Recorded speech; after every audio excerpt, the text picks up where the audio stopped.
backing-backingan luar biasa, tindak pidana gitu sering kalau menyangkut orang terkenal, kalau menyangkut orang punya uang itu sering lenyap begitu saja. Sekarang kan enggak, orang pokoknya menang hantam aja gitu. Pokoknya enggak ketahuan boleh korupsi, hantam aja. Sekarang kan begitu. Yeah. Karena hukum kalau tidak ditegakkan dengan benar, demokrasi juga agak akan rusak. Penggarungan terhadap sumber daya alam itu terjadi secara besar-besaran dan di backup oleh aparat. Orang berlindung kepada pejabat atau keluarganya pejabat punya saham di situ. Anaknya pejabat di situ diberi saham dan seterusnya sehingga setiap pelanggaran terhadap hak rakyat atas sumber daya alam itu macet. Jangan lupa subscribe dan nyalakan lonceng notifikasi. Selamat menyaksikan.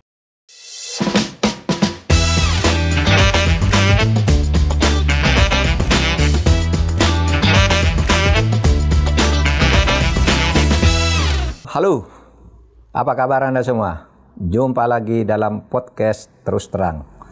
Di sini semua akan saya bahas secara terus terang dan tanpa basa-basi.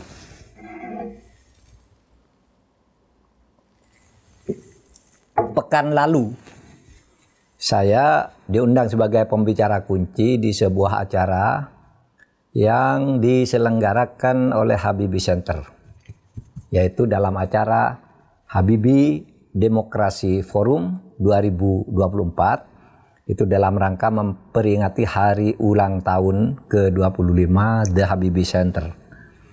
Saya membawakan keynote speech tentang pemberdayaan warga negara melalui pembuatan kebijakan dan reformasi hukum yang inklusif, memperkuat ketahanan demokrasi untuk Indonesia yang adil dan merata. Sejumlah pihak mencermati pidato itu dan meminta saya untuk menjelaskan lebih jauh. Maka saya hadir membawa materi itu di dalam podcast Terus Terang saat ini. Silakan, mau tanya apa? Mewakili para penanya. Ya, Pak Mahfud, saya termasuk orang yang ditelepon oleh beberapa teman wartawan untuk meminta lebih jauh dan meminta naskah pidato Pak Mahfud atau keynote speech Pak Mahfud pada tanggal 12 November 2024 kemarin di acara Habibie Center. Saya kirimkan tulisan itu Pak, dan sekarang sudah mulai muncul di mana-mana. Nah, saya mau mengajak ke pemirsa dulu Pak, teman-teman netizen untuk menyaksikan seperti apa persisnya keynote speech Pak Mahfud itu pada acara di Habibie Center itu. Tepatnya Habibie Demokrasi Forum Pak namanya ya. Habibie Demokrasi Forum. Baik, kita saksikan dulu Pak. Profesor Habibie telah memberi contoh yang sangat bagus dalam membangun demokrasi ketika pada tahun 1998 menyatakan memenuhi aspirasi masyarakat untuk melakukan percepatan pemilu sebagai langkah awal dari reformasi 1998. Profesor Habibie juga menolak untuk dicalonkan kembali menjadi Presiden Republik Indonesia ketika laporan pertanggungjawabannya terkait pemisahan Timur dari Indonesia melalui referendum yang sah ditolak oleh Majelis Permusyawaratan Rakyat. Padahal jika mau berdasar konstitusi yang berlaku waktu itu, Profesor Habibie bisa tahu saya ini bisa menjadi presiden sampai tahun 2003, begitu dalam konstitusi. Tetapi karena Pak Habibie menganut demokrasi bukan hanya sebagai formal prosedural, melainkan demokrasi yang substansial dan berkeadaban, maka hak-hak yang bisa dipertahankan secara konstitusional itu dilepaskan secara sukarela, termasuk ketika beliau menolak dicalonkan kembali sebagai Presiden Republik Indonesia, meskipun menurut konstitusi tidak ada halangan untuk menjadi calon presiden kalau hanya karena sebagian dari laporan pertanggungjawabannya ditolak oleh MPR. Tapi Pak Habibie mengatakan kalau MPR menolak laporan saya berarti saya tidak pantas menjadi presiden. Itu contoh dari cara berdemokrasi yang berkeadaban. Diskusi kita tentang demokrasi dan hukum sekarang ini berada pada situasi dan kondisi yang tepat. Sebab baru saja kita menyelesaikan pemilu dan melakukan pergantian presiden dan wakil presiden sesuai dengan kalender konstitusi. Kita perlu menyikapi dan menghayati sebagai bagian dari keadaban berdemokrasi sekurang-kurangnya dalam dua hal. Pertama, negara Indonesia yang merdeka atas berkat rahmat Allah ini harus terus berjalan sesuai dengan konstitusi. Semua yang pada saat pemilu memilih atau tidak memilih presiden yang sekarang telah terpilih harus menerima fakta keterpilihan tersebut. Mereka terikat pada kepemimpinan dan kebijakan yang terpilih sesuai dengan hak dan kewenangan konstitusional. Kedua, pemilu adalah sarana distribusi dan redistribusi kekuasaan yang dilakukan oleh rakyat sebagai bagian penting dari demokrasi.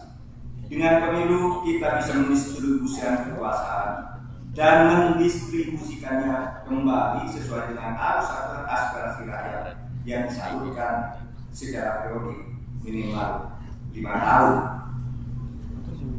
Saudara sekalian, demokrasi adalah pilihan final yang telah dipatok sebagai prinsip sekaligus alat utama oleh para pendiri negara untuk mencapai cita-cita dalam meraih tujuan negara. Konstitusi boleh berubah, dan faktanya konstitusi kita tidak kurang dari 8 kali berubah. Yang jika perubahan terakhir dihitung seluruhnya tahap 1, 2, 3, dan 4, berarti konstitusi kita sudah berubah sebanyak 11 kali sejak Indonesia berdiri. Tetapi komitmen kita untuk tetap menggunakan demokrasi selalu terus menguat di dalam setiap perubahan. Aspirasi pemerintahan yang demokratis tidak pernah pudar. Demokrasi atau kedaulatan rakyat tidak akan berjalan baik jika tidak diimbangi oleh nomokrasi atau kedaulatan hukum.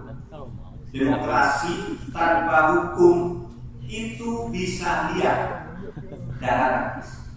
Sebaliknya hukum tanpa demokrasi akan tidak dibuat secara demokratis, dilaksanakan secara demokratis adalah kezaliman. Di negara demokrasi, kesejahteraan rakyat dan warga negara harus dijadikan agenda utama, karena salah satu tujuan negara adalah membangun kesejahteraan rakyat.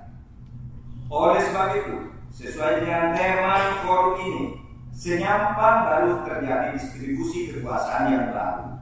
Kita harus memastikan akan melakukan langkah-langkah untuk memberdayakan hak-hak rakyat melalui pembangunan hukum yang inklusif, yakni hukum yang menyatukan jati dirinya di dalam isi hukum, struktur dan aparat penegak hukum, dan budaya hukum yang dilakukan secara holistik dan tanpa diskriminasi sesuai dengan sifat plural dan multikultural rakyat kita.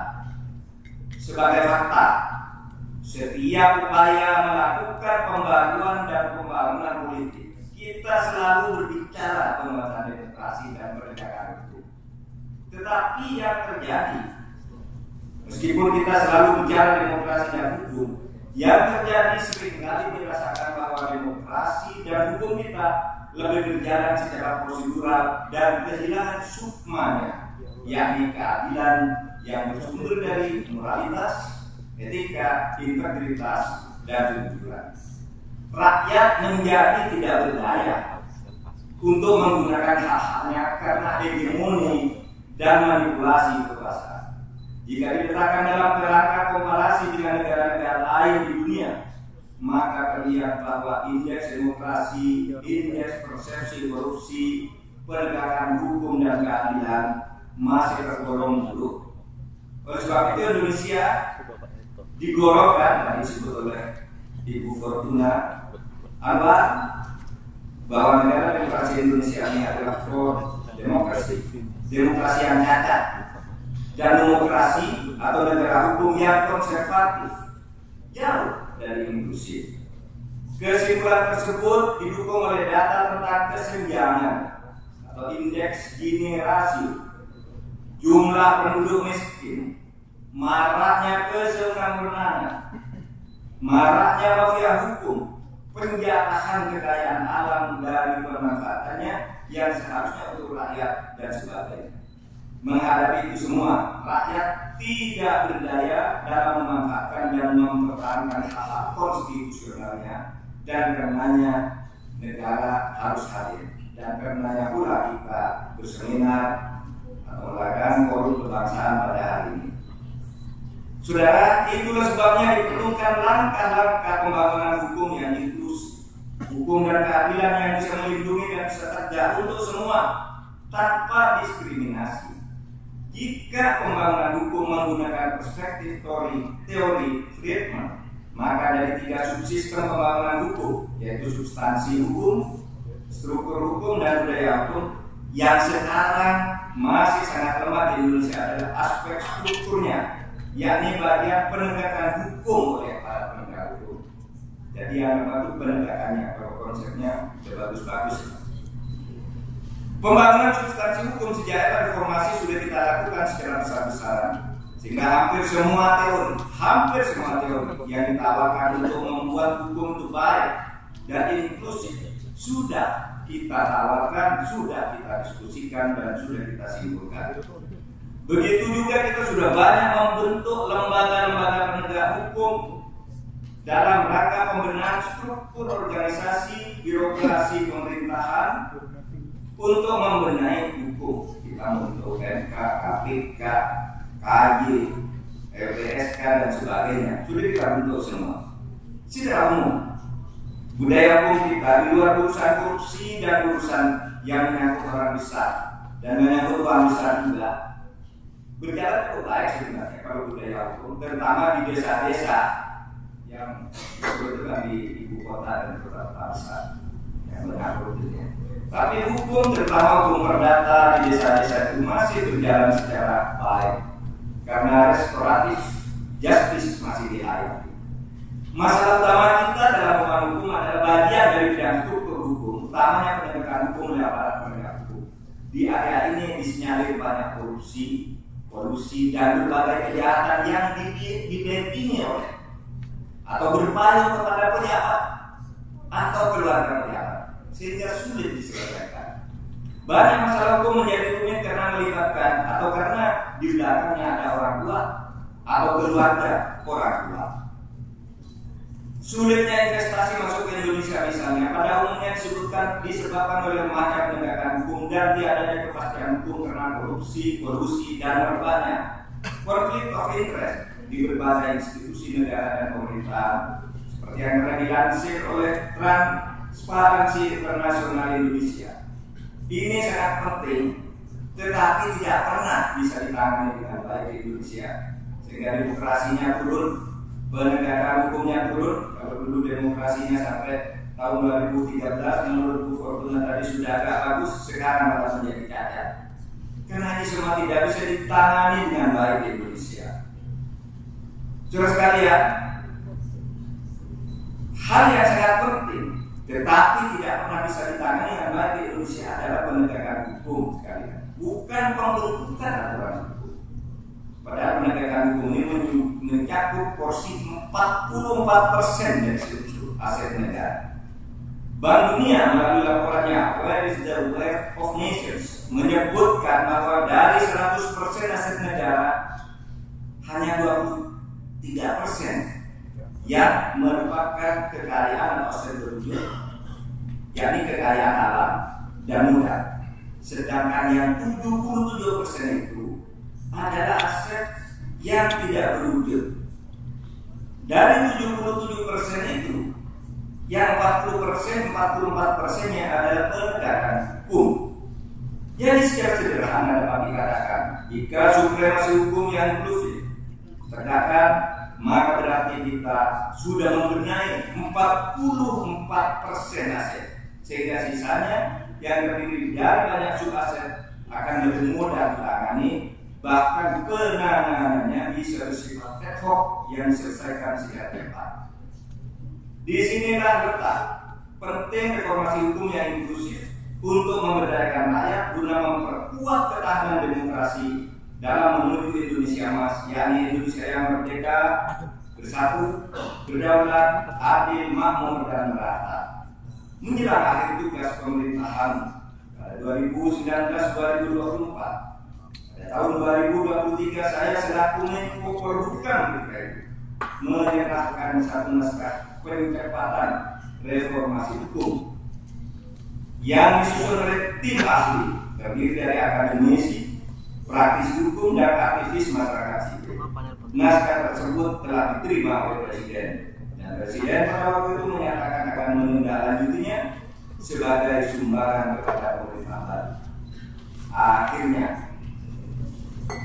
Akhirnya begini, sesungguhnya teori-teori pembangunan demokrasi dan hukum sudah dibahas dan diselenggarakan dalam forum-forum ilmiah, dianalisis oleh berbagai kampus sejak kita melakukan reformasi pada tahun 1998. Sehingga ketika saya diundang di sini, saya bertanya juga kepada panitia, apalagi sih yang perlu didiskusikan? Semua boleh didiskusikan. Semua sudah. Dapat dikatakan hampir semua teori sudah dimasukkan ke dalam berbagai undang-undang dan kebijakan pemerintah. Ibaratnya sudah habis teori di gudang, karena sudah dibedah dan dipertimbangkan untuk mendiagnosa penyakit demokrasi dan hukum di Indonesia. Namun nyatanya pembangunan demokrasi bukan semakin maju, melainkan semakin menonjolkan sisi prosedural dan menghilangkan substansi. Begitu pula penegakan hukum menjadi semakin eksklusif dan diskriminatif, jauh dari inklusif. Jadi teori di gudang sudah habis untuk dibicarakan terus.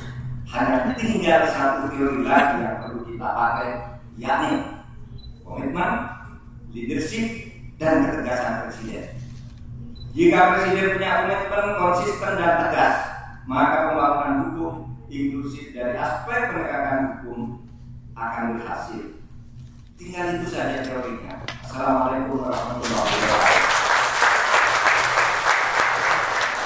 Setelah kita simak keynote speech Pak Mahfud tadi, rupanya ada beberapa penekanan Pak Mahfud yang disampaikan dalam tema demokrasi dan penegakan hukum itu. Apa yang sejatinya Pak Mahfud ingin jauh lebih sampaikan? Kalau dikatakan bahwa ini penjelasan tambahan atau follow up dari permintaan masyarakat terhadap pidato itu, apa Pak intinya yang ingin disampaikan di acara Habibie Demokrasi Forum itu? Pidato singkat tadi, hanya sekitar 15 menit yang namanya keynote speech ya. Keynote speech, Pak. Memang tidak lama. Tapi ada 3 hal. Pertama, kita belajar dari Habibie, cara menghayati demokrasi dan mengawal demokrasi. Jadi bagaimana Habibie menghayati demokrasi, menjalankan demokrasi. Iya. Lalu yang kedua, tentu saja wacana tentang pembangunan demokrasi dan hukum dikaitkan dengan situasi sekarang. Karena hukum kalau tidak ditegakkan dengan benar, demokrasi juga agak akan rusak.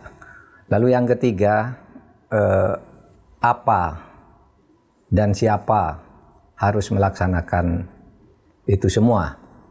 Yang saya menekankan ya tinggal Pak Presiden. Saya mau nanyakan yang pertama dulu Pak. Apa pesan utama Bapak ketika mengatakan ini loh cara Habibie berdemokrasi, menghayati demokrasi? Apa pesan utamanya? Ya, jadi saya katakan begini, saya menerima undangan ini untuk berceramah di forum para ilmuwan besar ini. Sebenarnya semula bertanya untuk apa berdiskusi lagi. Kita ini udah berdiskusi puluhan tahun ya, berputar ke itu aja, hak menyatakan pendapat, hak berkumpul, hak berpolitik, cuma itu saja gitu. Tapi perkembangan di lapangan kan tidak signifikan lah ya, atau bahkan pernah signifikan bahkan mundur. Tapi kemudian saya tertarik hadir karena saya ingin menghormati peran Pak Habibie yang sangat mengesankan dalam pembangunan Indonesia, termasuk dalam pembangunan demokrasi dan hukum. Jadi begini, menurut saya Pak Habibie itu adalah contoh yang bisa dipakai oleh semua anak bangsa di Indonesia ini. Pertama, prestasi keilmuannya itu sudah jelas ya. Tapi yang kedua, meskipun dia bukan seorang ahli ilmu politik atau ilmu hukum, tapi dia tahu bagaimana hukum, bagaimana demokrasi itu dibangun dengan penuh keadaban. Karena begini, begitu Pak Habibie jatuh, di bulan Juli ya, 21 Juli tahun 1998 itu, menurut konstitusi Pak Habibie itu ya menggantikan jabatan presiden sampai habis masa jabatannya. Berarti Pak Habibie ketika Pak Harto menyatakan saya berhenti, dan berarti berhalangan tetap, maka sesuai konstitusi jika presiden berhalangan tetap seperti minta berhenti atau mengundurkan diri, maka wakil presiden menjalankan tugas sebagai presiden sampai habis masa jabatannya. Dan berarti Pak Habibie 98 itu berhak untuk mengklaim saya adalah presiden sampai tahun 2003. Bisa dia mengklaim itu. Masih sisa sekian tahun dia menjabat. Iya, karena dia terpilih itu, ya? 98 berakhir tahun 2003 seharusnya. Tapi pada waktu itu gerakan masyarakat menginginkan agar pemilu dipercepat, agar orde baru dan elemen-elemennya itu cepat menjadi bersih dari pengaruh politiknya terhadap Indonesia baru. Dan Pak Habibie pada waktu itu tidak ngotot, wah saya nih berdasar konstitusi berhak untuk jadi presiden sampai 2003. Saya bisa menggunakan semua kekuatan dan lembaga yang ada untuk mempertahankan saya sebagai presiden kalau Pak Habibie mau, karena itu ketentuan Undang-Undang Dasar, ya kan? Tapi Pak Habibie pada waktu itu oke, demi reformasi, demi kemajuan demokrasi, saya akan percepat pemilu. Maka Pak Habibie kan tidak sampai 2 tahun ya, kalau tidak salah hanya 1,5 tahun dia sudah menyelenggarakan pemilu demi demokrasi. Jadi dia meredam ambisi politiknya untuk demokrasi, meredam ambisi penghargaan terhadap demokrasi. Itu satu, bahwa Pak Habibie melepaskan hak konstitusionalnya untuk bertahan sebagai presiden. Dia punya hak konstitusional untuk bertahan. Konstitusional. Karena periodenya sampai 2023 ya. Iya, dia bisa menggunakan DPR untuk menguatkan itu, bisa menggunakan TNI, bisa menggunakan Polri, dan juga bisa menggunakan kekuatan yang pada waktu di tingkat masyarakat ada masyarakat yang disebut dalam tanda petik kekuatan Muslim yang begitu besar itu. Saya akan mempercepat pemilu, silahkan rakyat pilih sendiri presidennya. Lalu itu satu. Lalu ada yang kedua, ketika pemilu dilaksanakan, Presiden Habibie mendapat dukungan kuat untuk menjadi calon presiden dari partai pemangku pemilu. Coba Anda bayangkan nih yang mendukung Habibie ketika itu, kekuatan Golkar yang dimotori oleh Ijme, P3, PBB, ya PKB antara iya dan tidak. Tapi pokoknya kuat lah, lebih dari separuh tuh kekuatan Habibie di MPR. Untuk menang dalam pemilihan presiden, dan itu sudah dikampanyekan kuat. Ada kelompok Irama Suka, ya. Betul. Kemudian ada kelompok Muslim Ijmi, ada kelompok Islam NU Muhammadiyah, banyaklah dukungannya. Nah sehingga pada saat itu Habibie kalau ikut pemilihan presiden, karena pada waktu yang milih adalah MPR, pasti menang. Hitungan di atas kertas, pasti menang. Di atas kertas menang. Nah tapi apa yang terjadi ketika sidang MPR sesuai dengan konstitusi yang lama, MPR itu menyampaikan laporan pertanggungjawaban kepada MPR. Seluruh laporan Habibie itu diterima kecuali satu, yaitu kebijakan bahwa dia telah menyelenggarakan referendum untuk menentukan nasib Timur Timur apakah akan ikut Indonesia atau tidak. Hasil referendum yang diawasi oleh PBB itu menyatakan bahwa Timor Leste lepas dari Indonesia, karena sejarahnya Timor Leste itu bukan Indonesia. Ketika Indonesia merdeka dulu kan dia jajahan Portugis.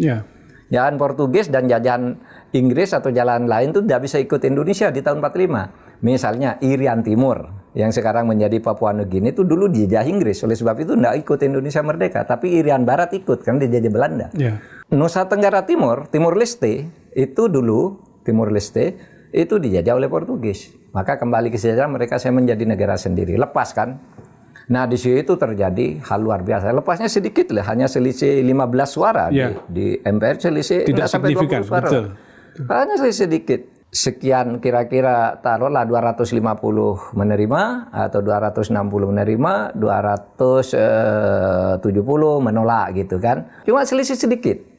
Dan menurut aturan Habibie ketika itu berhak untuk menjadi calon karena sungguh laporan pertamanya ditolak ya. Yang ditolak hanya sebagian kecil. Laporan kecil. yang lain kan diterima bagus. Tapi satu hanya yang ditolak. Dan menurut aturan pada waktu itu Habibie itu bisa mencalonkan diri dan para pendukungnya masih tetap Pak, tidak ada halangan konstitusional untuk Bapak untuk tetap menjadi calon dan mereka yakin menang kalau calon. Tapi pada waktu itu Habibie tidak. Kalau ada laporan saya yang ditolak oleh MPR berarti rakyat menolak saya. Gitu. Oleh sebab itu saya tidak maju dalam pencalonan presiden kali ini, biar yang lain yang menjadi presiden.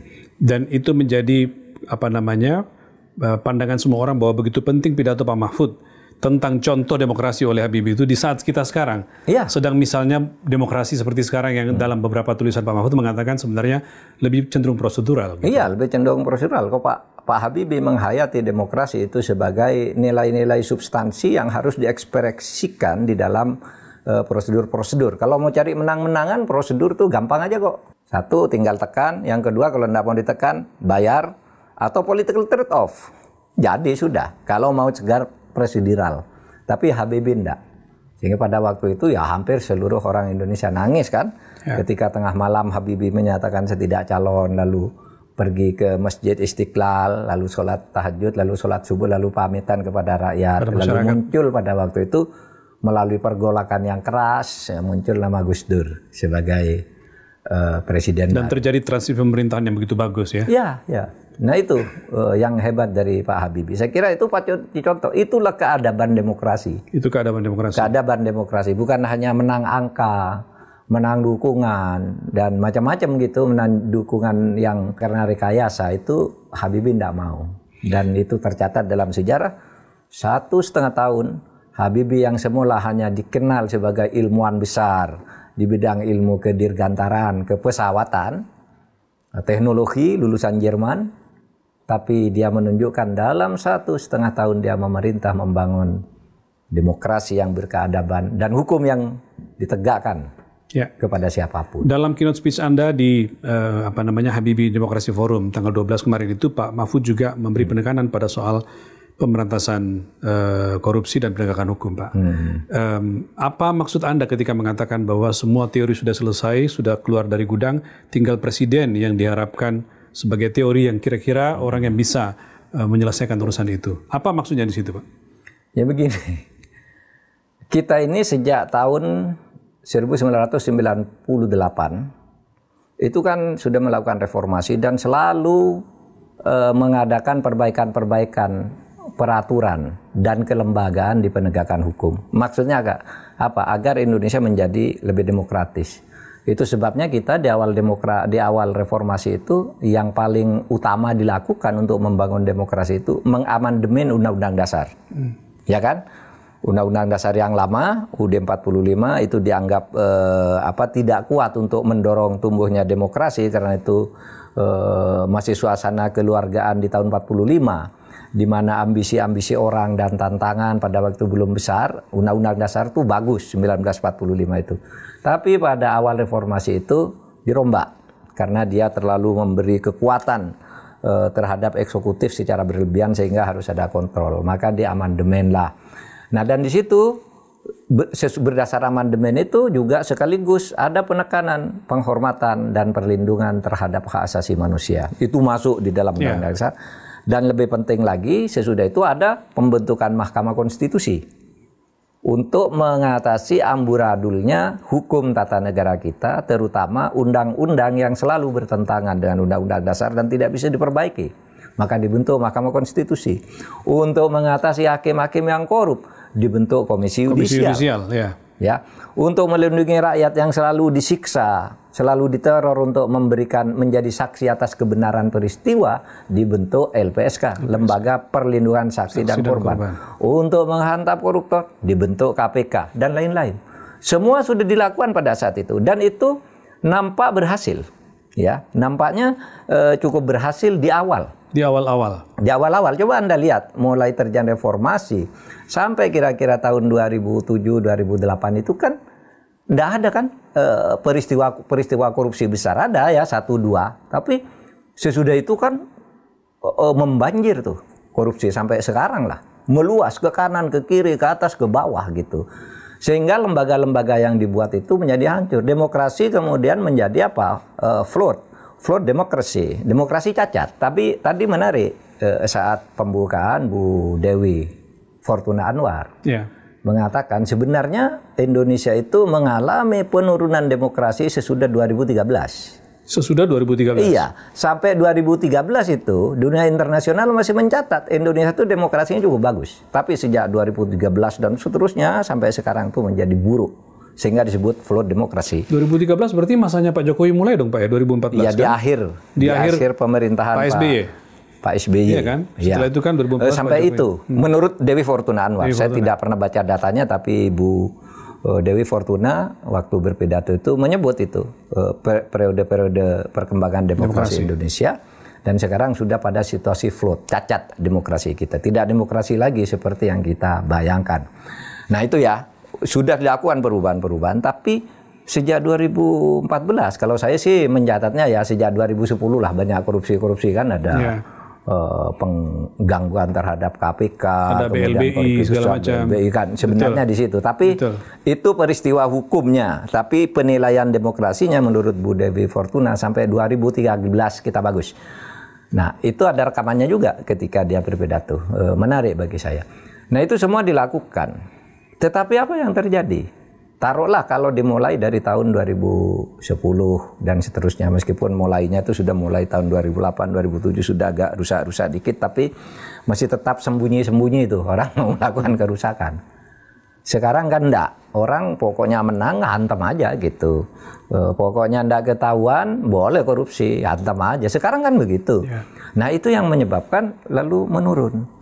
Sehingga saya katakan semua teori tentang pembangunan hukum itu sudah kita masukkan ke dalam tata hukum kita. Kalau tidak dimasukkan ya sudah dibahas lalu dipertimbangkan ini cocok apa tidak.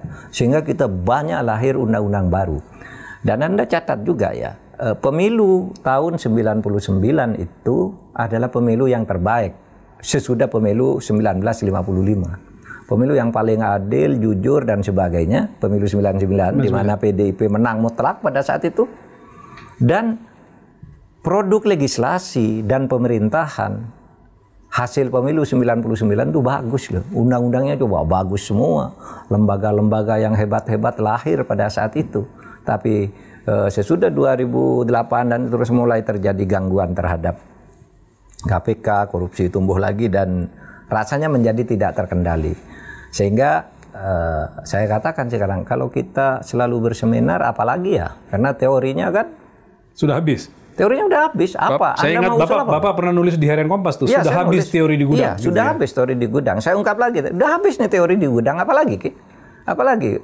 Coba seminar kayak gini. Mau usul apa? Pasti udah pernah dibicarakan.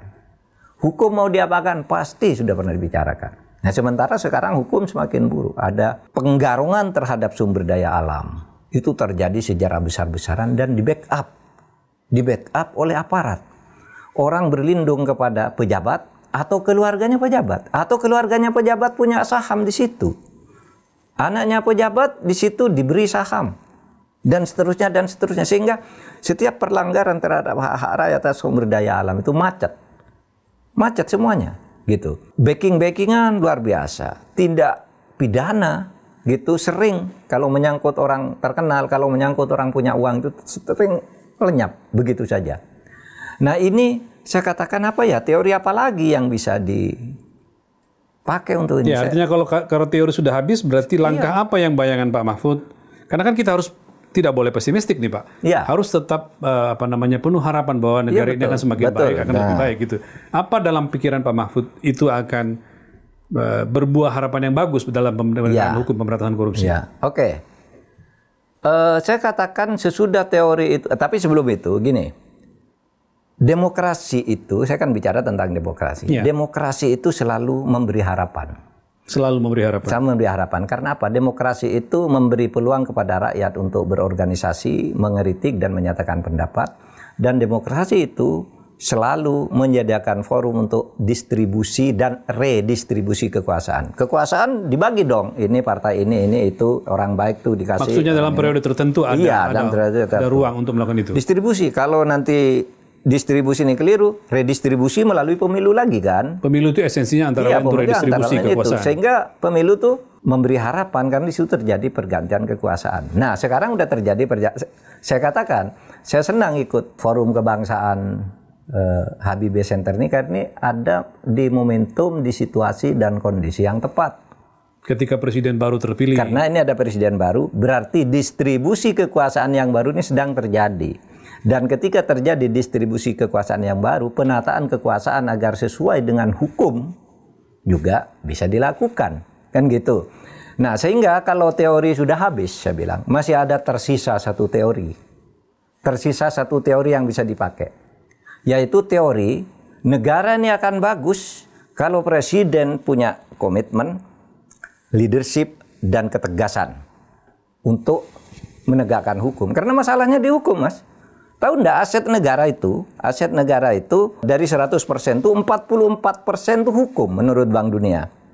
23% itu kekayaan alam dan modal. Cuma 23%, 44%. Yang lain sisanya di antara 44 dan 23 ini apa? Ini ad hoc, ya kan? Institusi, lembaga ini, lembaga itu, dan seterusnya. Nah, itu yang harus diingat. Kalau ingin memperbaiki, itu hukum harus ditegakkan agar negara Indonesia sebagai negara demokrasi konstitusional berjalan. Dan teorinya sekarang hanya tinggal satu. Karena teori lain sudah habis, hanya tinggal satu. Yaitu peran presiden untuk bersikap tegas, leadership, dan mau konsisten. Gitu. Nah, kalau presiden bisa melakukan itu, insya Allah semuanya bisa mulai diselesaikan di dalam 5 tahun ke depan. Dan kita percaya, ya seperti berkali-kali saya katakan, saya masih percaya bahwa Pak Prabowo punya kekuatan itu, tetapi sekarang belum dipakai secara penuh. Karena ini masih konsolidasi untuk seperti masang papan catur lah, ini di sini, ini di sini, ini dulu kan. Ya. Nah, nanti sesudah itu dia mulai ofensif menurut saya nih. Ya kita berharap itu kan teorinya tinggal itu. Teori lain udah habis. Kalau gitu kita tunggu langkah-langkah presiden ya, Pak untuk itu. Oke. Baik, terima kasih Pak Mahfud. Terima kasih. Nah, demikian kita jumpa lagi dalam Terus Terang pekan depan. Junjung tinggi semangat demokrasi dan pluralisme. Kita wujudkan bersama negara Indonesia yang adil, makmur, dan merata. Selesai.